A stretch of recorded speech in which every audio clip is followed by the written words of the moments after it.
Todos se encontraram? Evangelho de Mateus, capítulo 16, do verso 1 ao 4. E você vai manter a sua Bíblia aberta nesse texto, amém?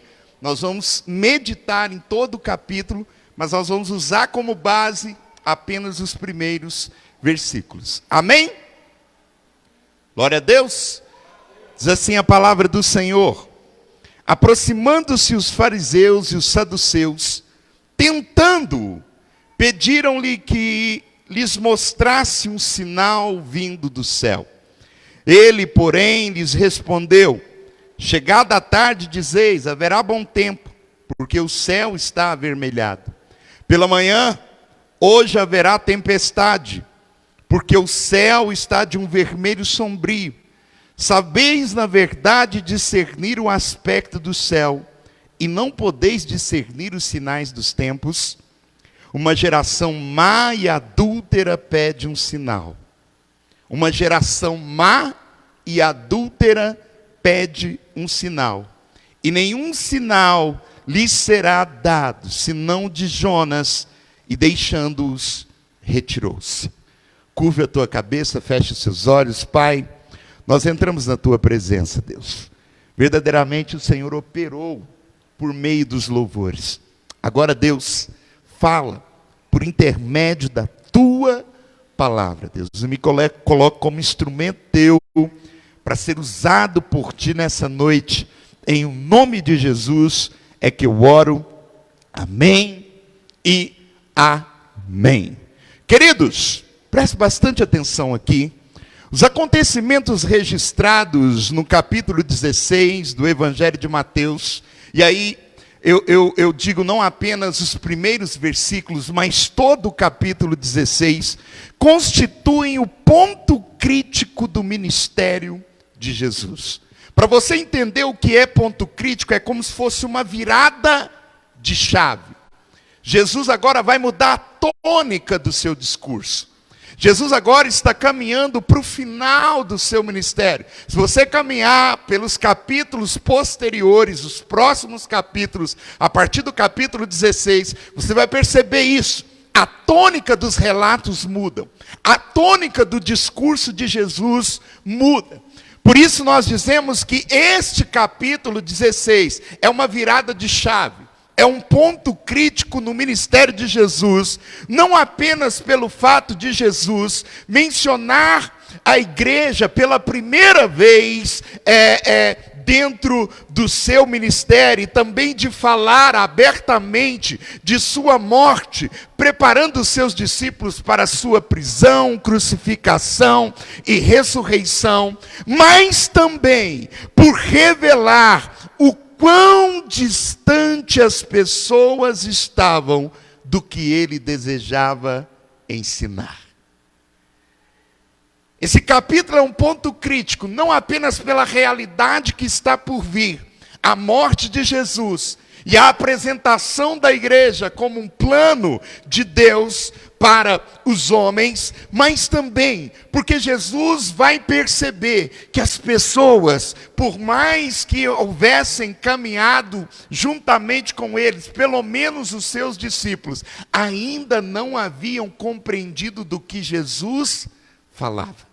Ainda estavam distante dos seus ensinamentos, mesmo que muitas delas estivessem relativamente próximas à pessoa de Jesus, como eu citei agora há pouco, os discípulos. E eu falo isso, querido, porque nesse capítulo, por exemplo, os fariseus e saduceus pedem um sinal.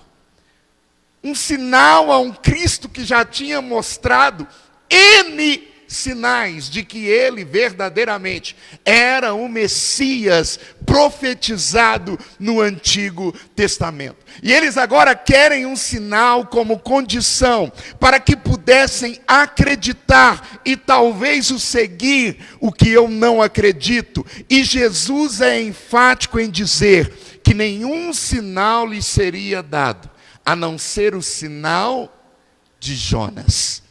Ou seja, nenhum sinal lhe será dado, a não ser a minha morte, sepultamento e ressurreição. Por isso Jesus usa Jonas, que ficou no ventre de um grande peixe por 3 dias e 3 noites, e depois saiu vivo para pregar em Nínive. Jesus está fazendo uma analogia. Sabe o Jonas dos profetas? Sabe aquele Jonas que ficou no ventre do peixe? Nenhum sinal lhe será dado a não ser o de Jonas. Assim como ele permaneceu no ventre daquele grande peixe, depois ressurgiu nas praias de Nínive, na cidade de Nínive, eu também vou morrer, ser sepultado, e no 3º dia vou ressuscitar. Nenhum sinal lhe será dado, a não ser o sinal de Jonas, geração má e adúltera.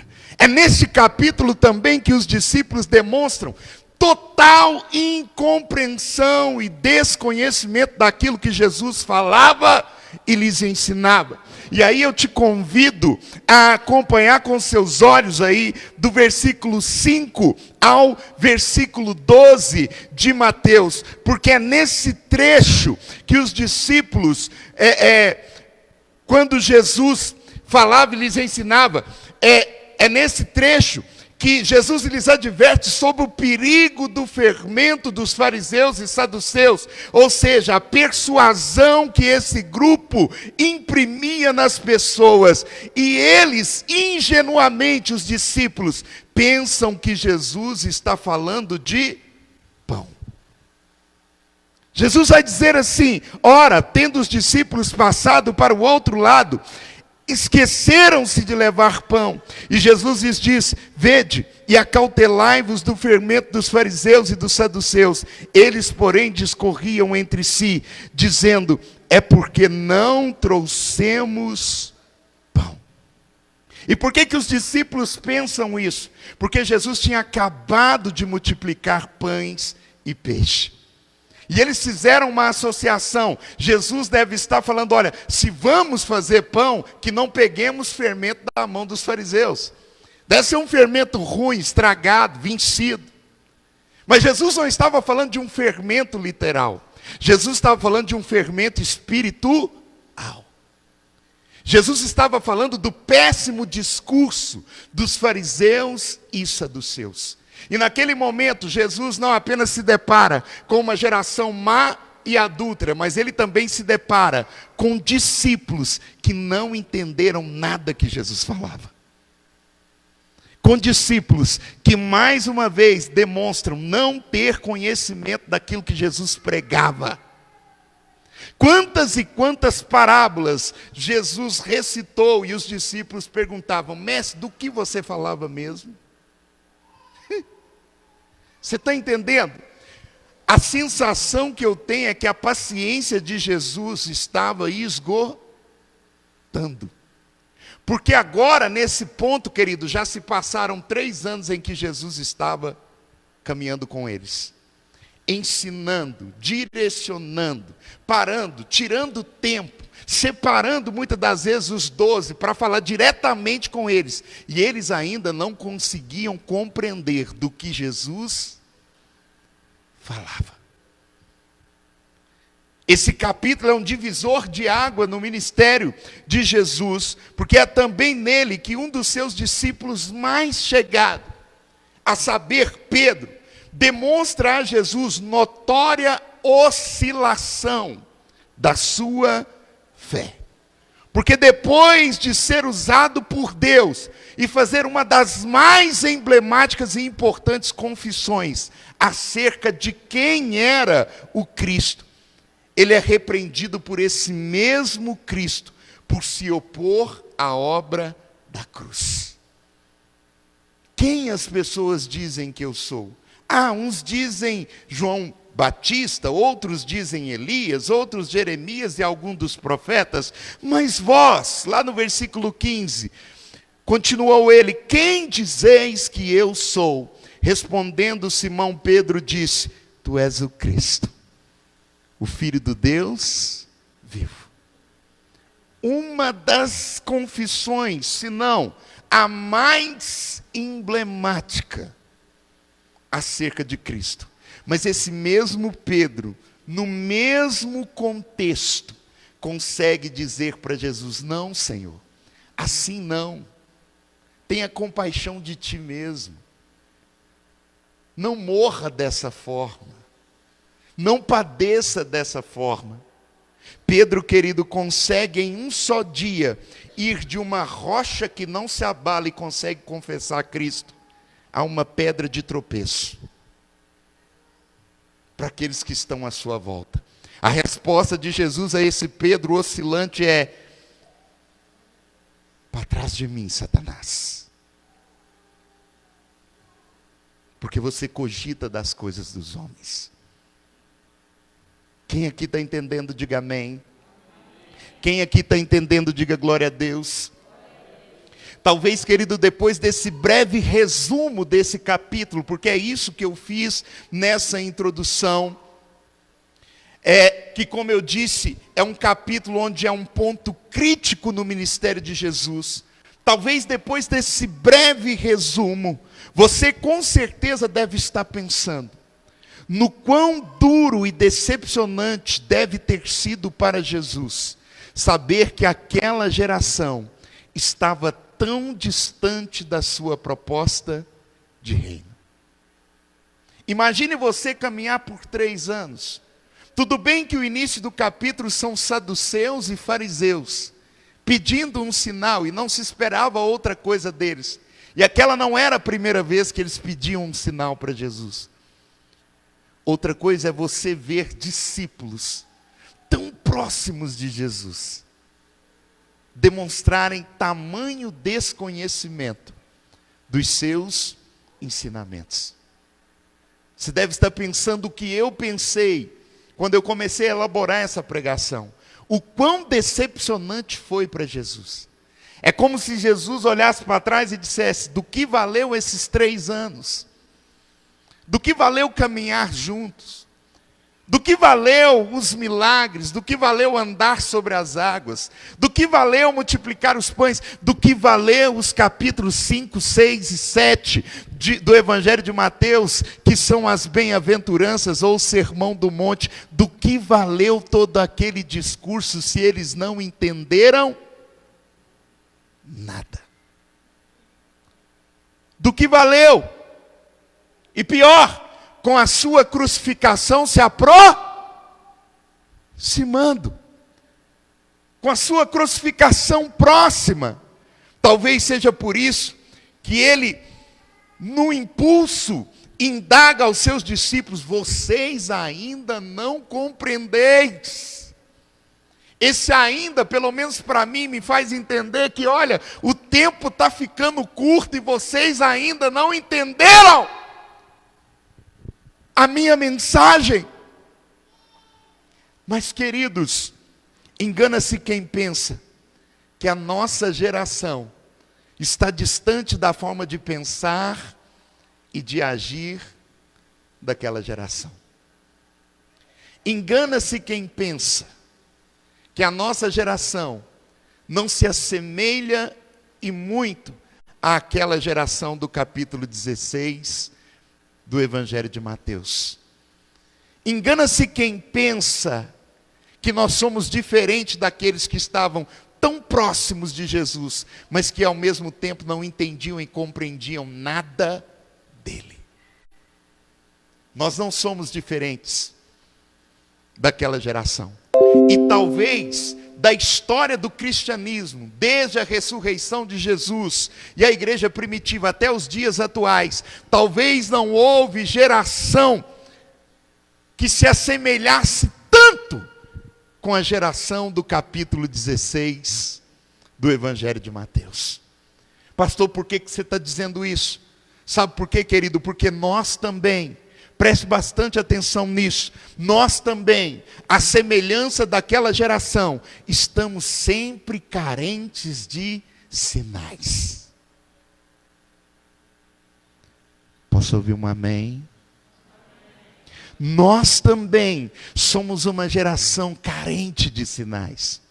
Nós também somos uma geração em que o tempo todo estamos pedindo sinais para Jesus.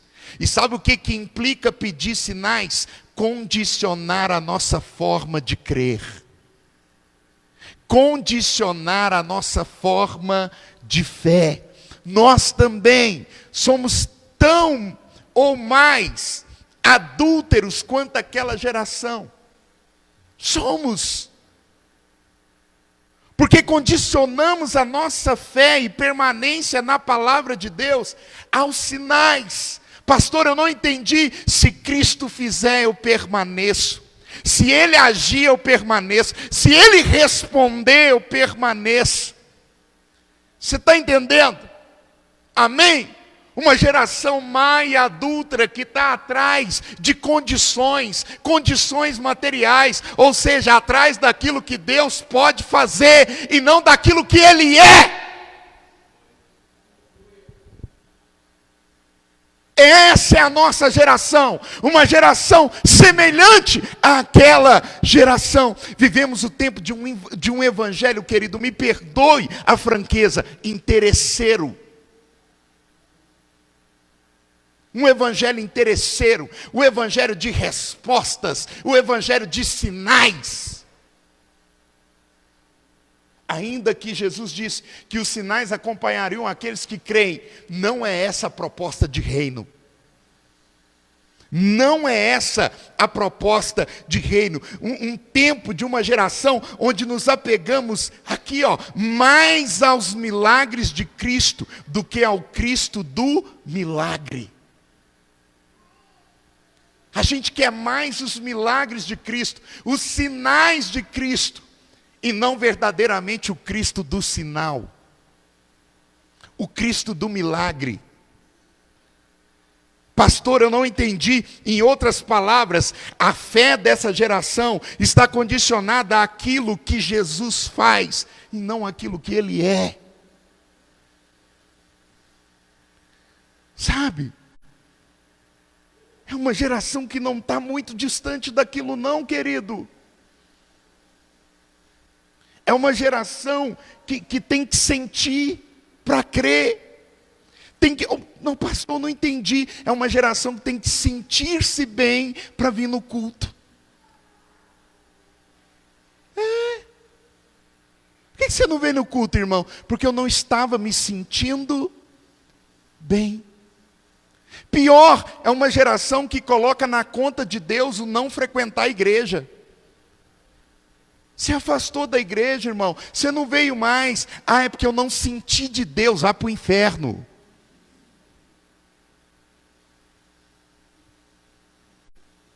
Eu não senti de Deus. Como alguém não sentiu de Deus de vir no culto? Que raio de crente é esse? Aí, pastor, eu estou precisando, eu preciso sentir, eu preciso de um sinal dentro de mim, para eu voltar a vir na igreja, para eu voltar a frequentar culto, para eu voltar a exercer um ministério, para eu voltar a exercer uma liderança. Pelo amor de Deus, quem aqui está entendendo, diga amém. Quem aqui está entendendo, diga glória a Deus. Sabe? É uma geração sentimentalista, é uma geração paternalista, sabe? É uma geração, me perdoa a expressão, mimizenta. Posso ouvir um amém? Sabe, você não pode fazer nada. Gente, se tem uma coisa que Dourenço não gosta, é de pisar em ovos. Eu odeio conversar ou tratar com alguém pisando em ovos. Não posso falar disso aqui, porque se eu falar disso aqui, vai atingir a careca do Miquel. Se eu atingir a careca do Miquel, a Keila vai ficar magoadinha. Vai ficar magoadinha. Vai ficar magoadinha com o que o pastor falou, vai ficar magoadinha com o que ela viu nas redes sociais da igreja. Fica magoadinha, magoadinho, porque é uma geração sentimentalista. Sabe? Eu não gosto quando o pastor fala daquela forma grossa. Olha para você ver, mandou nós tudo ir para o inferno. Eu não mandei todo mundo ir para o inferno. Eu mandei ir para o inferno aqueles que ainda esperam sentir de Deus, se é da vontade dele ou não, que ele volte a frequentar a igreja ou culto. Aí sim, eu digo, vá para o inferno. Você está entendendo? Uma geração má e adúltera pede um sinal. É uma igreja que quer viver, sabe, de sinais, quer viver de coisas, quer viver de manias. Aí, dependendo do tema da semana de oração, eu vou. Se for um tema espiritual, porque eu sou espiritual, eu vou. Né? Não dependendo, o Deus das causas impossíveis, aí eu vou. Porque é um tema material. Sabe, eu estou precisando de umas coisas material na minha casa, precisando de umas panelas, de uns garfos, Deus precisa abrir as portas. Você está entendendo? Sabe? Uma geração que quer sinais, geração de sinais que é movimento. Se não tiver movimento, não é culto. Para com isso, meu irmão. Vai ter culto que Deus vai fazer isso que fez, ó. Na hora do louvor, mas vai ter culto, querido, que não vai fazer nada. Que isso, pastor? Misericórdia. Olha o oi da Sâmara para mim. Como assim? Tem culto que não vai fazer nada. Sabe por quê, querido? Porque o culto não é para você, é para Ele. Quem tem que fazer alguma coisa é você, não Ele. Quem tem que se movimentar para louvar e adorar é você, não Ele. Então, de vez em quando, Ele vai querer fazer. E quando Ele não quiser, Ele não quer. Que bom que eu ouvi um aleluia, Teixeira. Aliás, há muito tempo que eu não ouvi um aleluia seu. Amém? Você está entendendo? Sabe, uma geração má e adúltera faz o quê? Pede um sinal, mas deixa eu te dizer, geração má e adúltera, nenhum sinal lhe será dado, se não for aquele em que Cristo, sim, morreu, foi sepultado, ressuscitou ao terceiro dia e vai voltar. Esse é o sinal que você precisa e nada além disso. É desse sinal que você precisa. É esse sinal que você precisa para vir na casa dele. É esse sinal que você precisa para andar na presença dele. É esse sinal que você precisa para servir a ele. Aleluia! Segunda coisa, nós também somos semelhantes àquela geração, pois mesmo acreditando e caminhando com Jesus, por vezes nós também não compreendemos o que ele está propondo. É uma igreja que não entende a proposta de Cristo. E os discípulos de Jesus não entenderam o que ele estava propondo, não entenderam o que ele estava falando. Sabe? Não compreendemos. E por que não compreendemos? A resposta é simples. Porque assim como aqueles discípulos, somos cristãos de pequena fé.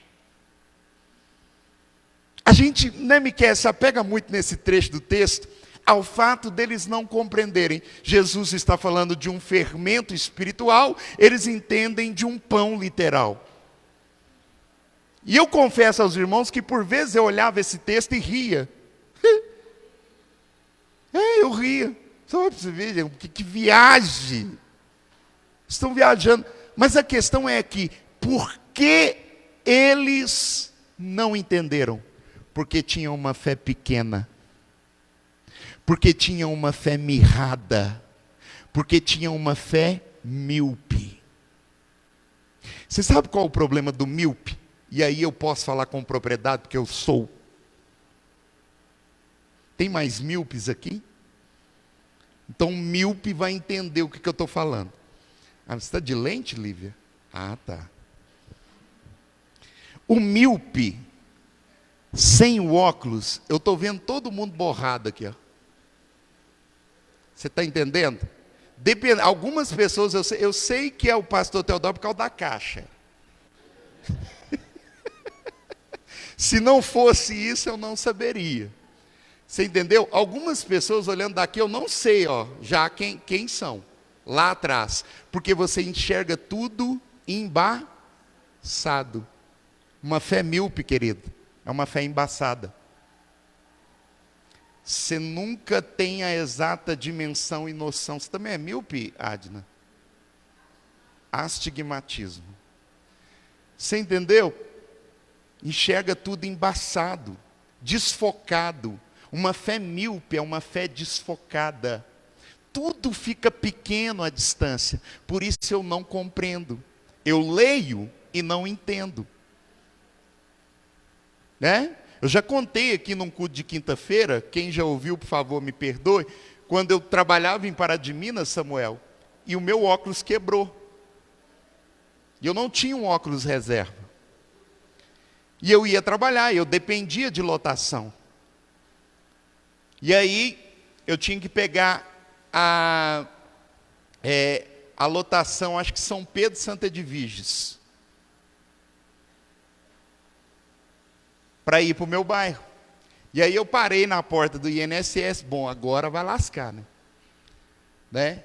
Mas vamos tentar. E aí eu comecei a olhar. Aí eu estou vendo a lotação vir e estou... São Pedro, Santa Edvige, São Pedro, Santa Edvige, São Pedro, Santa Edvige, São Pedro, Santa Edvige, São Pedro, Santa Edviges. Foi embora. Nesse dia eu cheguei em casa, geralmente eu chegava às 7h30, eu cheguei em casa às 10 horas, Roseli, da manhã, eu trabalhava de madrugada. Eu fui dormir, era umas 11 horas da manhã, porque eu não enxergava. Você está entendendo? Os discípulos não entendiam porque a fé deles era pequena. Às vezes nós não entendemos as propostas de Deus, porque a nossa fé é mirrada demais. A nossa fé é pequena demais para acreditar. Se você quer entender as propostas do reino para você, querido, trabalhe uma fé maior. Mas deixa eu te dizer uma coisa para aguçar a sua esperança. Se você tem uma fé pequena, antes uma fé pequena do que nada de fé. Amém? Antes uma fé pequena do que zero de fé. Os saduceus e os fariseus não tinham recurso, porque era uma fé zerada. Mas o Senhor Jesus não desistiu dos discípulos, porque ainda que a fé fosse pequena, Tati, existia alguma coisa dentro deles. Se existe alguma coisa dentro de você, dá para você aumentar essa fé e conhecer e entender o que Jesus está propondo. Glória a Deus! Aleluia! Você precisa entender as propostas de Jesus. Você precisa deixar de ser míope. Você precisa deixar de ter uma fé mirrada. Você precisa deixar de ser incapaz de compreender e enxergar os reais propósitos do reino. Terceira coisa, por que nós não estamos distantes daquela geração? Da geração do capítulo 16, do ponto crítico de Jesus. Porque nós também, assim como Pedro, oscilamos e muito na fé. É a geração dos altos. Repita isso. Altos. Altos. Altos. Essa é a nossa geração. Uma geração de Pedros. Uma geração de oscilantes na fé. Ao mesmo tempo, querido, que cogitamos das coisas de Deus. Sabe? E fazemos, Priscila, confissões emblemáticas, semelhantes às de Pedro. Não tem uma hora que a gente está tão espiritual que a gente fala uns trem para Deus que nem nós acredita. Será que é só eu que já vivi isso? Tem uma época, uma fase da vida da gente, que a gente vive umas experiências com Deus, que nem a gente mesmo acredita. Nu, fui eu que vivi isso. Nu, fui eu que senti isso. Meu Deus!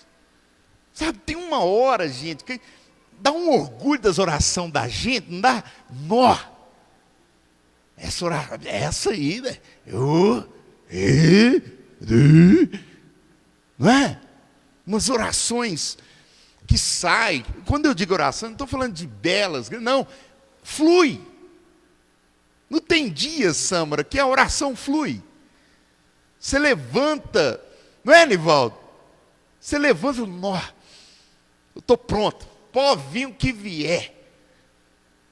O que eu senti de Deus aqui antes de começar meu dia, você está entendendo? Mas também tem outros momentos, querido, que nós também, assim como Pedro, oscilamos para baixo e cogitamos das coisas dos homens.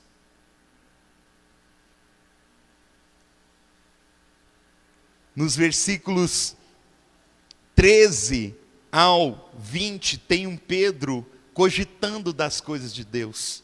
E ele cogita tanto das coisas de Deus que Jesus olha para ele depois da confissão e diz: não foi carne quem tu revelaste, mas meu Pai que está no céu te revelou. E eu digo mais, Pedro, tu és Pedro, e sob esta pedra eu edificarei a minha igreja. Embora Cristo não estivesse dizendo sobre sua vida, Pedro, eu edificarei a minha igreja, ainda assim ele está chamando Pedro do sinônimo do nome dele. Cara, você é forte, você tem força. Embora não seja sobre você que a igreja será edificada, mas tu és Pedro, e isso não tem como negar. E só um Pedro pode fazer uma confissão dessa. Só alguém rocha, só alguém firme. Você está entendendo o que Jesus está dizendo? Amém? Mas num outro momento, daí a alguns versículos, no mesmo instante, na mesma cena, Samuel, tem um Pedro oscilando para baixo e cogitando das coisas dos homens, e que agora não é mais usado por Deus, mas é boca de Satanás. Nossa geração não está distante. É uma geração que ora quer estar na presença do Senhor. É uma geração que ora quer frequentar culto. É uma geração que em determinado momento quer falar das coisas de Deus, quer viver as coisas de Deus. É uma geração que tem momentos que quer chorar na presença de Deus. É uma geração que sente, que é inundada em determinado momento, em determinada fase da vida, pelas coisas do Senhor, pelas coisas que vêm do alto. Mas em outro momento da vida, cogita das coisas dos homens. Sabe? Em outro momento da vida, coloca aquilo que é material, coloca o espiritual em detrimento daquilo que é material. Dá mais ênfase a uma porta de emprego. Dá mais ênfase a ter ou não ter dinheiro no bolso. Geração materialista. E quem é materialista cogita das coisas dos homens, cogita das coisas desse mundo. Sabe? É uma geração que ao mesmo tempo que planeja coisas de Deus, planeja coisas dos homens, preocupa-se com coisas dos homens. Quando eu disse na virada do ano que o ano de 2023 será o ano de vivermos o extraordinário, eu deixei uma coisa bem clara, em todos os aspectos. Foi ou não foi? Espirituais, materiais, familiares, ministeriais. Não precisa balançar a cabeça e fazer sinal de confirmação. Mas muitos de nós pensamos num extraordinário material.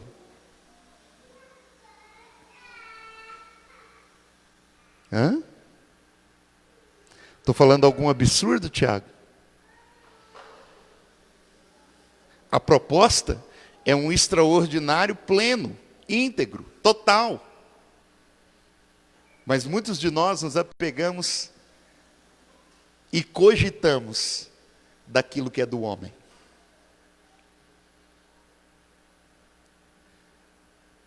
E muitos que iniciaram a caminhada de fé. Cuidado para você não ir de rocha inabalável, exemplo espiritual, a alguém que vai fazer tropeçar um outro alguém. Porque quando eu cogito das coisas dos homens, eu estou sujeito a ser pedra de tropeço na vida de alguém. A Bíblia diz assim, ó, é inevitável que venham os escândalos. Quem já leu esse trecho do Evangelho?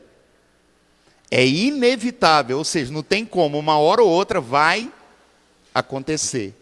Mas ai daquele pelo qual vier o escândalo.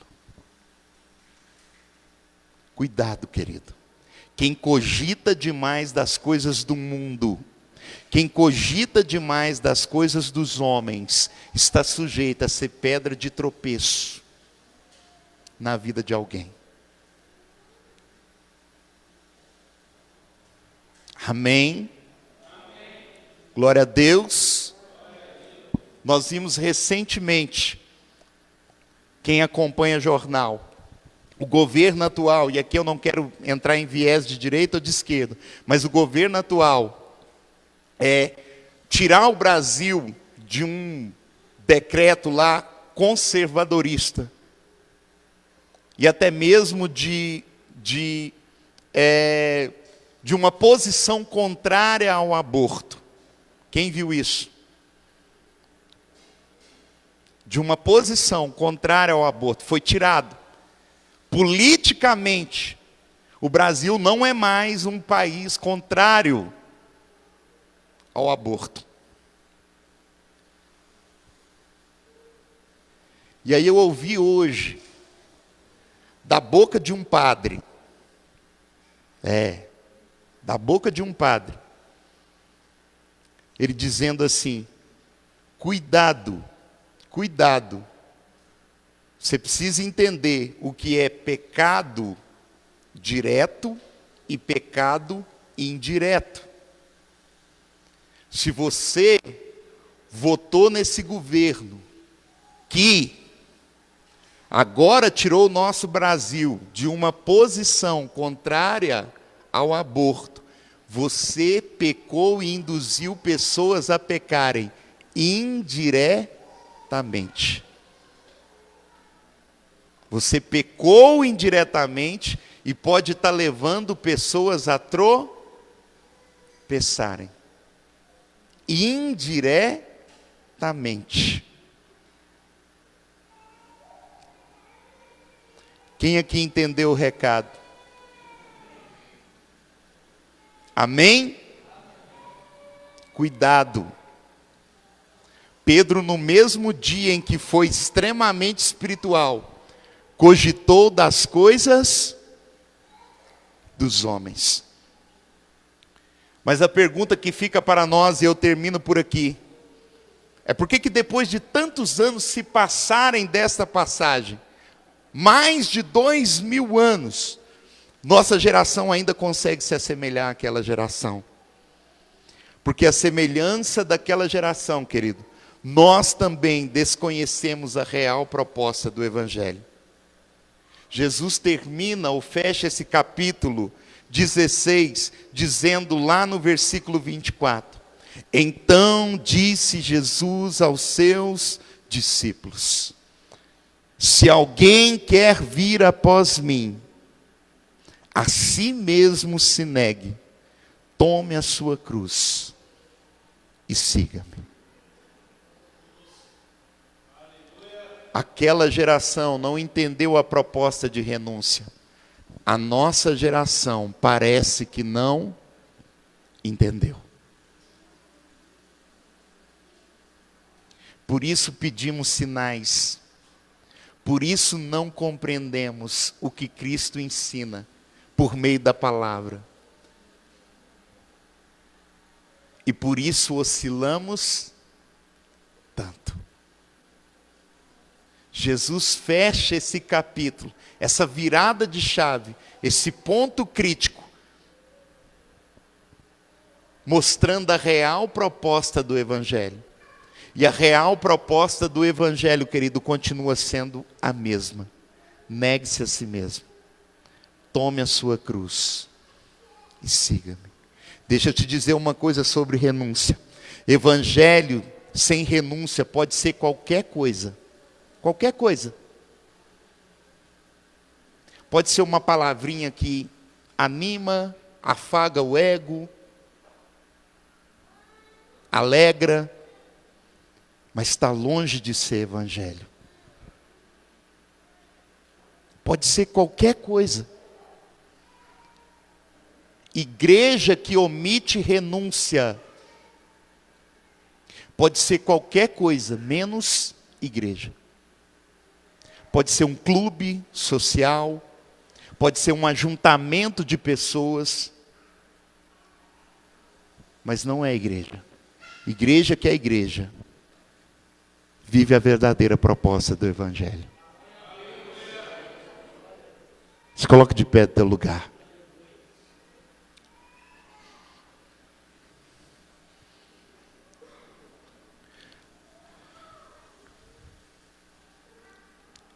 Quando renunciamos a nós mesmos, querido, e tomamos a nossa cruz, nós não vivemos de sinais. Não é assim que cantamos a plenos pulmões? Se Deus fizer, se não fizer, continua sendo Deus. Porque não nos guiamos por vista. Nós vivemos pela fé. Tinha uma canção antiga, os do meu tempo vão lembrar. Não olho as circunstâncias, não, não, não. Olha o seu amor, seu grande amor, não me guio por vistas.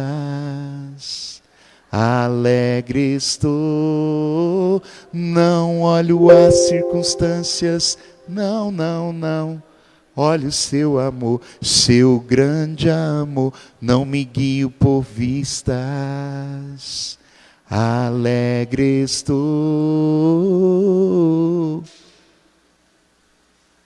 Quem sabe o que é renúncia?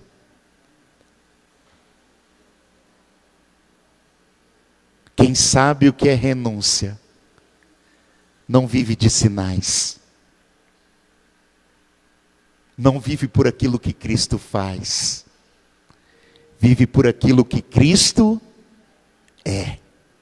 Eu peço perdão se eu denunciei a idade de alguns aqui. Quem entende o que é renúncia, querido, se cala mesmo quando não compreende o que Jesus está falando. Não era o momento de tentar entender. Será que ele está falando de pão? Não era o momento. O momento era de se calar e tentar compreender. Quem renuncia opta por aprender de Cristo.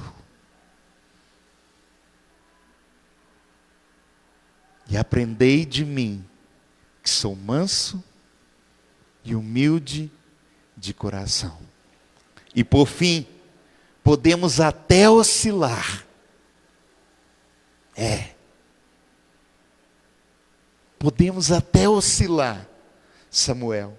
Todavia, não nos tornamos escândalo para nenhum dos pequeninos do reino. Porque entendemos o que é renúncia. Entendemos o que é tomar a nossa cruz. Que essa palavra, querido, possa achar espaço no seu coração. Quando o Senhor me dá pregações assim, geralmente o Marcelino vem desmontar os instrumentos e ele cochicha atrás de mim assim: dura esse discurso, pastor. É ou não é verdade, Marcelino? Dura esse discurso. Ele só não conclui dizendo: mas para onde iremos nós, se só Cristo tem as palavras de vida eterna. Amém? Glória a Deus. Que possamos buscar nos assemelhar menos à geração de Mateus 16. Se assemelhe menos a ela. Peça menos sinais. Busque compreender as dimensões do Evangelho. E permaneça mais inabalável na sua fé. Amém? Que Deus abençoe a sua vida. Hoje eu não vou terminar orando. Amém? Porque eu quero que você leve essa palavra e reflita em cima dela. Que tipo de cristão você tem sido? Que tipo de cristão?